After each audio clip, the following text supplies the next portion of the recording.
ఇక్కడ పిఠాపురం స్వామి ఇది? పెట్టావరాను స్వామి, ఎలా ఉంది స్వామి పిఠాపురం ఎమ్మెల్యే గారి పనితీరు ఎలా ఉంది స్వామి? బాగా ఉందండి, పర్లేదు. అంటే 9 నెలల్లో ఏం అభివృద్ధి చేశారు పవన్ కళ్యాణ్ గారు? 9 నెలల పరిపాలన ఎలా ఉంది? పరిపాలన అనడానికి ఇప్పుడు ఎలా ఉంటదండి, ఇంకా తేలాలి కదండి. అన్నీ చేసేమంటే చేసేస్తారేటండి, ఏదైనా కొద్దిగా రిస్కుల్లో ఉంటాయి కదండి. వచ్చిన వెంటనే పని చేసేమంటే చేసేస్తారా? కొద్దిగా లేట్ అయ్యాక చేస్తారా? అంటే ఇప్పుడు దాకా ఏమైనా చేశారా పవన్ కళ్యాణ్ గారు? ఇప్పుడు వరకు అంటే పర్లేదండి. ఇప్పుడు బాగా చేసిన కాడికి ఎక్కడైనా సరే, ఏ మీటింగ్ అయినా ఎక్కడ ఏ గొడవ లేవండి. గతంలో పంచుకుంటే ఎప్పటికప్పుడు మార్పులు ఏంటి? మార్పు అంటే అప్పుడే ఇంకా ఏం చేయలేదండి. ప్రస్తుతం అయితే పింఛన్లు అయితే బాగానే వచ్చేస్తున్నాయండి ముసలి పెద్దోళ్ళు. అంటే గతంలో పడిన మీరు ఇబ్బందులు ఏంటి, ఇప్పటికి అప్పటికి తేడా కనిపిస్తుంది? ఏం తేడా కనిపిస్తుంది? ఇబ్బందులు ఏమి లేదండి, అంతా ఫ్రీగానే ఉంది. అప్పుడే కొద్దిగా ఇబ్బంది పడేవారు, ఇప్పుడు బాగానే ఉంది. అంటే ఇబ్బంది బాగా కూటమి ప్రభుత్వం ఎలా ఉంది? బాగుందండి కూటమి ప్రభుత్వం. పైన చంద్రబాబు నాయుడు గారి గట్రా ఇంకా చూసుకోగలదు కదండి. అంటే మీకు 5 సంవత్సరాలు వైసీపీ ప్రభుత్వం ఉంది. ఎలా ఉంది? గత 5 సంవత్సరాల్లో స్థలాలు ఇస్తానన్నారు కానీ సంతకాలు పెట్టించుకున్నారు కానీ ఎప్పుడు ఏ సంతకాలన్నీ అయిపోయి పేర్లన్నీ అయిపోయండి, స్థలాలే చూపించలేదండి. ఈ ప్రభుత్వంలోనే వస్తాయనండి. అంటే జగన్ గారు మళ్ళీ అధికారంలోకి వచ్చే అవకాశం ఉందంటారా? ఏమండి చెప్పలేమండి, ఇది రాజకీయంగా. మీ ఏరియా మీ ఎమ్మెల్యే గారిని రీసెంట్ గా జగన్ గారు చూసారా? అది కార్పొరేటర్ కి ఎక్కువ ఎమ్మెల్యేకి తక్కువ అని చెప్పేసి అని కొన్ని వ్యాఖ్యలు అయితే చేశారు. దీన్ని ఎలా చూస్తారు? ఎవరండి? జగన్ గారు. అలాగే అంటారండి, రాజకీయం అన్నాక అంటాం మానేస్తారటండి.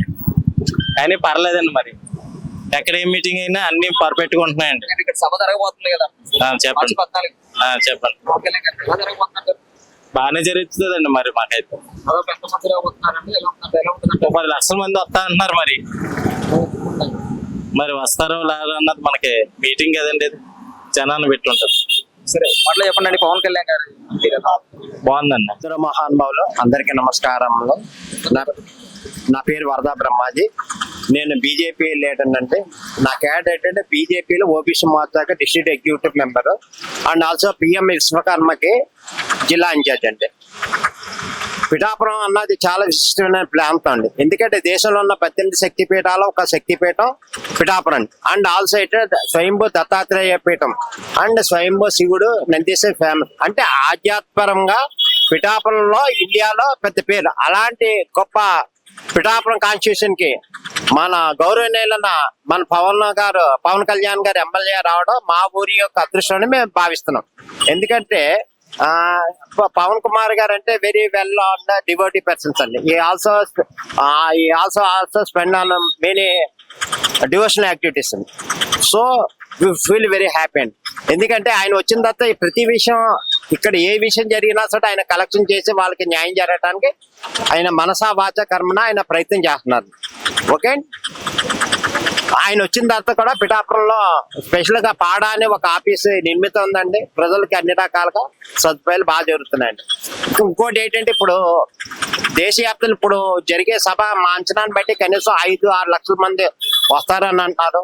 చాలా మంది వివిధ ప్రాంతాలు, సపోజ్ ప్రకాశం జిల్లా, విజయవాడ నుంచి, వైజాగ్ నుంచి కూడా ఎంతో మంది మా సోదరులు జనసేన సోదరులు ఎంతో మంది వచ్చి తమ విలువైన సమయాన్ని ఆ సభకి ఉపయోగించుకొని సేవ కూడా వస్తున్నారు.